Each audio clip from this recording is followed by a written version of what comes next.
সবচেয়ে বড় শিব মূর্তি। এই শিব ঠাকুরের কাছে আপনাদেরকে নিয়ে আসছি।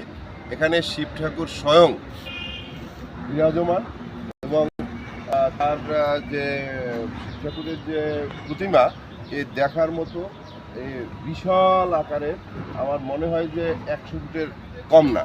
হরিদ্বারের গঙ্গা স্নানের সবচেয়ে বড় এক মান্যতা সৃষ্টি করেছে এখানে। বহুত ভক্ত এখানে এসে পূজা পার্বণ করেন এবং তাদের মনোবাসনা পূর্ণ করার জন্য তার শিব ঠাকুরের কাছে। বন্ধুরা, হরিদ্বারের নান্দনিক সেতু আমরা চলে আসছি। বিবেকানন্দকে তার মূর্তি স্থাপিত করা হয়েছে। তিনি আমাদের হিন্দু ধর্মীয় সত্তাকে বিশ্ব দরবারে জাগ্রত করেছিলেন। তাকে আমরা শ্রদ্ধার সঙ্গে স্মরণ করি। বন্ধুরা, হরিদ্বারে সূর্য উদয় হচ্ছে।